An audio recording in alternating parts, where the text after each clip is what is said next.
Destiny is calling even now. This is a reality check. This is the time to find out what you can do, how you can get above it. You know, when you do the thing that you're born to do, there's nothing else you could have done. There's nothing else I could have possibly done. I was born to do this. God gave me this gift. I discovered it and I used it. You're surrounded by the change that you created. How can you not believe something that you're just starting to live it has it? Become your identity because it is you. It's around you. You breathe it. So look around and realize the malleability of your situation. And if what you find is not you, good, here is your opportunity to tear down the old and construct the new. You can do that because you have control. Many of you listening to me have been beautifully equipped to live in a world that no longer exists. But I want to give you a new word for change, and that word is evolution. And you are either going to evolve or expire. See, everything changes. The economy changes, relationship changes. We change mentally and emotionally and physically, and you are either dying or you are either living. Every time you made a change, you got hurt. And so this is why when you hear the word change, there's a mental block. You cannot change because you have equated change with pain. Every time you have changed, you feel pain. I don't care what you believe in. It doesn't matter. You're not judging anybody. Let's say my thing is God. You get to heaven on 300 pounds and sit down. I was a top rope Terminator my whole life, and you're sitting down just like this. You're God and I'm David. And he gives me that chart, and he says, look at this.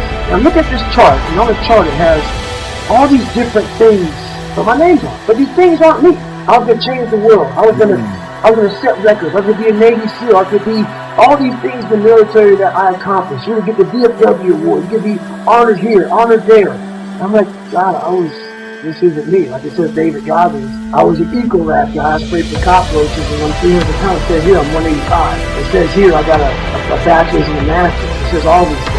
And God goes, no, that's who you were supposed to be. You stepped out of one relationship to another and you feel pain. You leave one neighborhood to another and you feel pain. You go from one job to another and you feel the fire of transition.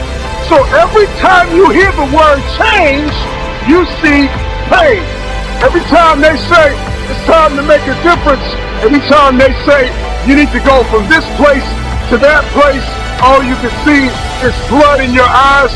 All you can feel is the blood and trauma in your mouth, hypnotized by the pain of change.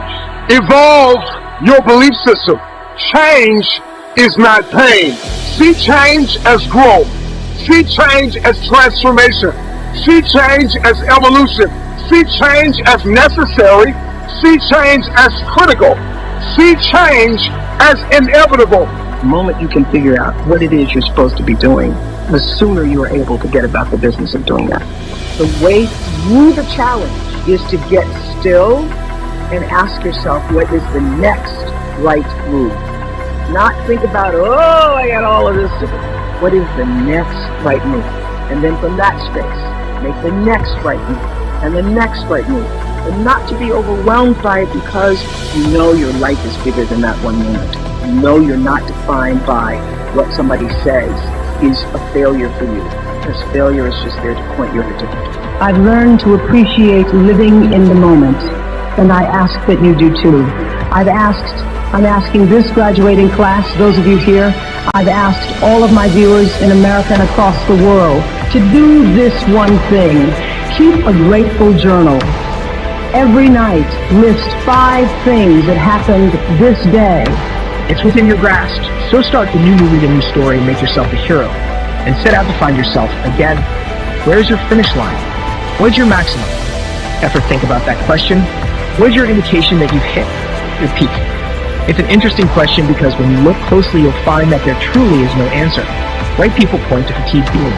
Tired, maybe they're happy with the result. How you could go beyond it. How you could look up to the sky instead of looking down at the dirt. This is that opportunity, ladies and gentlemen. Don't be afraid now. Be strong. Don't be weak. Be powerful. Don't worry about the things you cannot control. Make the most of what you have. And from the bottom of my heart, conduct your business. You think you bad? How bad do you really think you are? Are you really bad enough to know what it is that you want? You've got to discover your God-given gift. Your gift is the thing you do the absolute best with the least amount of effort. As soon as you discover that, your life changes. You have two important days in your life. The day you're born and the day you discover why. The why is directly tied to your gift.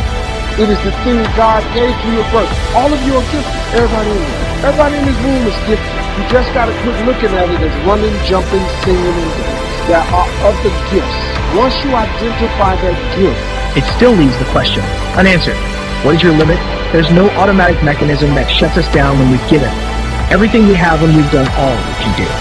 It's not like a glass of water that reaches the top and overflows. For human potential, think bigger, think of an ocean. How many buckets of water could you pour into an ocean before it couldn't physically hold any more liquid? What is the number? No one knows exactly. You can stop at 1,000 buckets, at 1,000,000, at 1,000,000,000, but at some point, you'll have poured the last bucket and stopped. And the question remains, at that moment, could you have added one more? That is human potential. Are you bad enough to go through the challenges in life? Or are you just someone that likes to fake the funk, pretending to be something that you're not? How bad do you really want it? Do you understand what that means? Do you understand how aggressive you gotta be? Do you understand even when you're aggressive, you still gotta have patience? Do you really understand the work that has to be applied to it? Because you can want all day long, but if you don't apply action to it, then how can you achieve? How can you achieve the greatness that's within you? How bad do you really want it? Do you want what's coming? Or do you even understand what's coming? Can you even comprehend it? A lot of people ain't ready for it. Maybe you're not ready for it. the Bible says your gift will make room for you and put you in the presence of great men. That's what your gift is. You got to discover that. Just sit down with yourself and think, what is it you do the absolute best with the least amount of effort? What is that? That's what if teaching is your thing, teaching is it. If connecting the dots, networking is it, networking it is. Some people are careful people better. Some people babysit. Come on, man, do what you're doing. Because babysitters turn into daycare centers. Daycare centers turn into businesses. Those businesses turn into millions of dollars. Look, I'm gonna tell you something real. You can be rich if you make the business. You just gotta stop. If you could think of how to make $1 million, wouldn't you have? It's mind-blowing.